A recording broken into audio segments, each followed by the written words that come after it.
My daughter thinks the naughty list is a fairy tale. She thinks it's about coal. She doesn't know the truth. The list isn't a warning, it's a menu. And when I was 10, I was the main course. "I hate you," she screeches. "I wish you were dead. I wish you'd just disappear." Elias stood still and didn't yell back. He crosses the room. He moves too fast. He grabs Maya's wrist. "Ow! Dad!" He drags her to the fireplace. He yanks up his sleeve. "Look at it," he whispers. Maya stops fighting. She stares at the pulsing scar. "You want me to disappear?" Elias asks. His eyes are wide, staring at the soot in the chimney. "Let me tell you about the night I almost did." Young Elias wasn't a brat. He was something worse. He stood in the kitchen holding a bottle of bleach over the family dog's water bowl. The golden retriever wagged its tail, trusting him. Elias didn't look angry. He looked bored. He tilted the bottle. Thick, clear poison swirled into the water. He didn't hate the dog. He was just curious. He wanted to see what dying looked like. "Here, boy," Elias whispered. He smiled. Click. The lights died. No flicker, no dimming. The house just plunged into a heavy, suffocating black. Elias froze. The dog whined and backed away, tail tucked. Animals always know first. Elias stood in the dark kitchen. Then the sound started. It came from the roof. It sounded like heavy, wet iron being dragged across the shingles. Clank. Shit. Elias looked up at the ceiling. The air in the kitchen dropped 30 degrees in a second. His breath puffed out in white clouds. Boom. He heard a knock at the front door. It shook the walls. Boom. It wasn't a knuckle, it was a battering ram. Elias crept into the hallway. The smell hit him first. It didn't smell like sulfur or fire. It smelled like a freezer full of old meat. It smelled like wet iron and dried blood. "Dad?" Elias whispered. The front door groaned. The wood screamed as it began to bend inward. Something massive was pushing from the other side. Crack. The door frame snapped. The heavy oak door fell forward with a dead thud. The blizzard outside was gray and thick. But the thing standing in the doorway was darker. It was 7 feet of matted wet fur. Chains were hooked directly into its flesh, dragging on the floor. It stepped inside, it lifted its head, it had no eyes, just empty wet sockets that wept black tar down its snout. It opened its mouth, rows of needle teeth. "Elias." The voice sounded like grinding stones. Elias didn't scream, his brain short-circuited. He turned and scrambled up the stairs on his hands and knees. Elias hit the landing and sprinted for his room. Behind him, the heavy, wet footsteps started up the stairs. Clop, clop, clop. They were slow, mocking. It knew he had nowhere to go. Elias dove into his bedroom. He didn't lock the door. Locks don't stop monsters.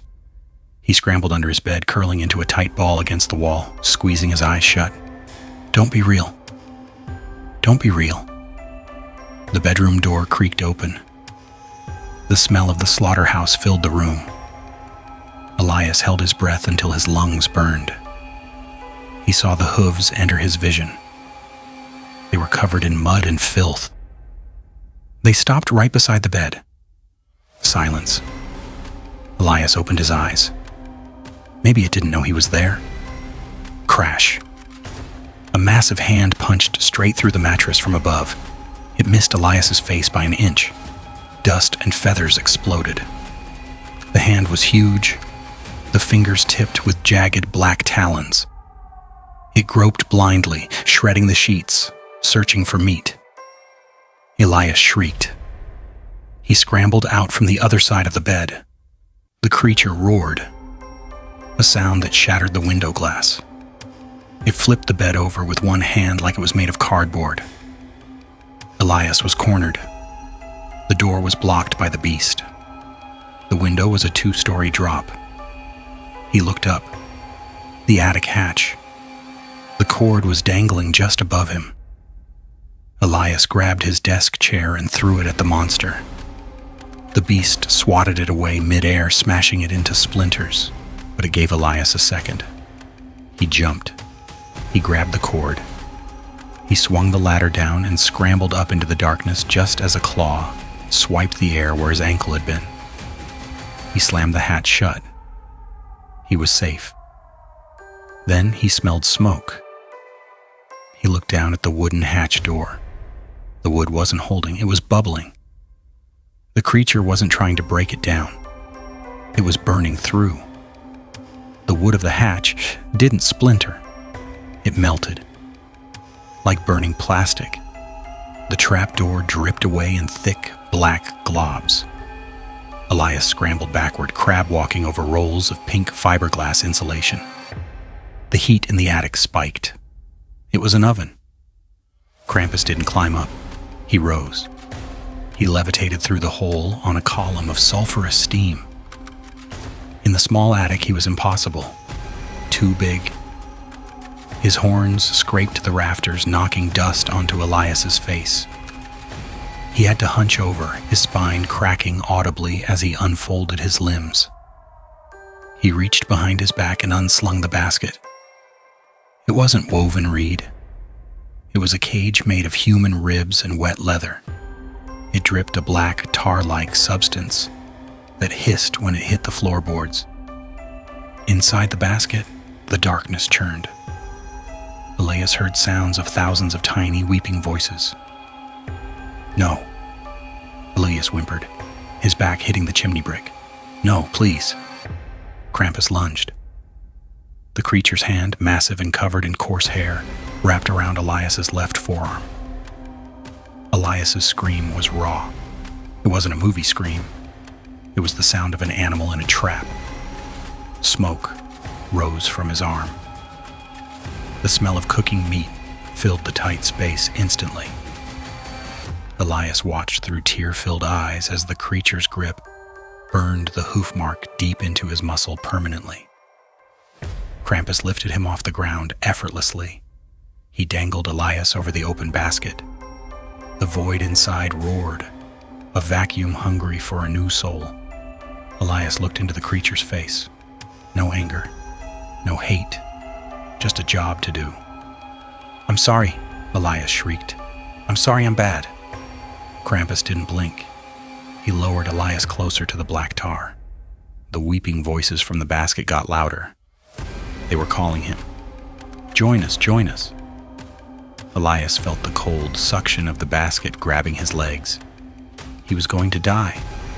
He was going to hell in a basket made of bones. Desperation broke his brain. He didn't beg for forgiveness, he begged for a trade. "Take Mom!" Elias screamed, sobbing snot running down his face. "Don't take me, she's downstairs. Take her instead." Krampus paused. He tilted his head, savoring the selfishness. The absolute corruption. It was delicious, the creature's grip tightened. He prepared to drop the boy. Dong. A sound cut through the roar of the wind. It came from the valley below, the church tower. Dong. Krampus froze. His hand holding Elias by the scorched arm stopped in midair. Elias swung helplessly over the basket, sobbing. Dong. Through the hole in the roof where the storm had ripped away shingles, a single beam of gray light stabbed into the attic. It wasn't holy light, it was just the sun. The blizzard was breaking. Krampus looked at the light. Then he looked at Elias. The creature let out a hiss of pure frustration. He pulled Elias back from the basket and threw him onto the insulation. Elias scrambled back, clutching his burned arm, terrified. Krampus stood up to his full height. He looked at the beam of sunlight hitting the dust. The rules were the rules. The night was over. The monster looked down at Elias one last time. He didn't speak. He didn't have to. He pointed a long, clawed finger at the fresh burn on Elias's arm. Marked, Krampus stepped backward, into the darkest corner of the attic. The shadows seemed to wrap around him, swallowing the fur and the horns. He didn't vanish in a puff of magic. He just faded, like a stain being scrubbed out. Elias was left alone in the cold, silent attic. The only sound was the distant church bell ringing for Christmas morning. Dong. "He ran out of time," Elias whispered. "That's the only reason I'm here. If I'd been higher on the list, if he'd come for me an hour earlier, I would be in the basket." The living room is dead silent. Maya stood frozen. The bratty, entitled teenager is gone. She looks at her dad. She sees the terror in a grown man's eyes. She looks down at the iPad in her hand. The screen glows with a game candy-colored brightness. Slowly, Maya walks to the fireplace. "Maya?" Elias asks, voice trembling. She doesn't answer. She tosses the iPad into the fire. Crunch.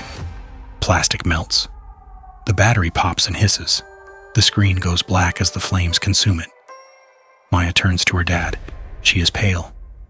"I'll set the table," she whispers. She walks to the kitchen. She doesn't stomp. She doesn't slam the door. She walks softly, carefully. Elias stays by the fire. He watches the snow falling outside the window. It looks beautiful. It looks white. "Be good, Maya," he breathes, pressing his forehead against the cold glass. "For God's sake, just be good." Outside in the darkness of the yard, the motion sensor light flickers on. There is nothing there, just the empty snow. But as the light dies, we hear it. Faint, far away, but unmistakable. It was the sound of a heavy chain dragging on a roof. Don't be like Maya. Do not be on the naughty list. Hit like and subscribe to keep your record clean, because you know exactly what happens to those who are on the list. And he is always watching.